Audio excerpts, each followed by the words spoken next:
Akizungumza na waumini wa Kiislamu katika hotuba yake ya Ijumaa katika msikiti wa Mbuyuni ambapo walijazana ndani na nje ya msikiti na baadaye akiongea na ITV, Sheikh Azan Hamdan amesema serikali inaelewa Farid yuko wapi na kachukuliwa na nani, na wao hawatakubali kuona hali kama hiyo ikiendelea, na watarajia ifikapo saa 10 kesho watatoa msimamo wao hatua gani kuchukua kutokana na vyombo hivyo kushindwa kuweza kumtafuta kiongozi huyo wa kikundi cha Mwamsho.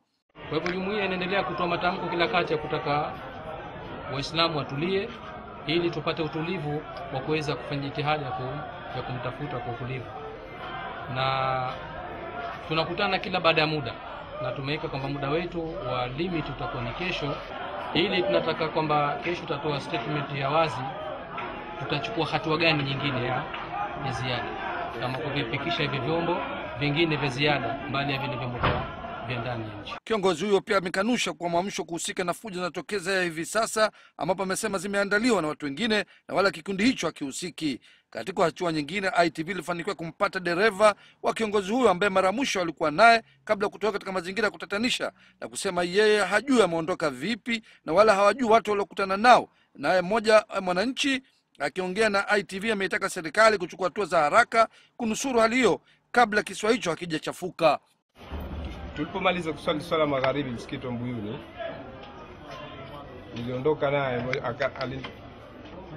naye Ustaz Faridi kuelekea maeneo Mazizini, ambapo aliniambia na safari yake nimpeleke.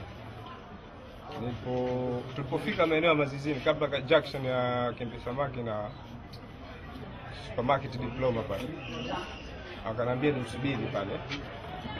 Akanipatia pesa, nikachukua kama $100 hivi, nikachukua umeme nimpeleke kwenye. Kuna watu wakaongea nao kwenye simu bila mimi mwenyewe sikujua ni nani anaongea naye.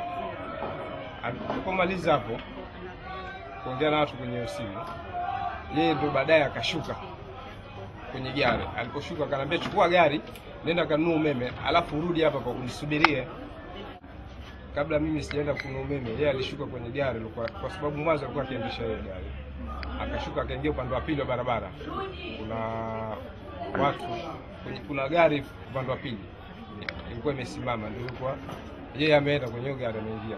Hali ya Zanzibar imekuwa shwari, ingawa mji wenyewe umepoza kutokana na hofu ya wananchi kutokezea fujo mara baada ya sala ya Ijumaa leo na kusababisha maduka kufungwa na biashara zote kutoweka, huku jeshi la polisi likiwa limeweka ulinzi mkali na doria katika mitaa yote iliyokuwa na fujo. Hali inaonekana wananchi kuweza kutumia fursa hiyo kwenda mashughuli za kazi na shughuli zingine za kibinafsi, lakini bado mji ulikuwa katika hali ya usalama na utulivu. Kutoka Pakisiwani Zanzibar, mimi ni Faruk Karim wa ITV.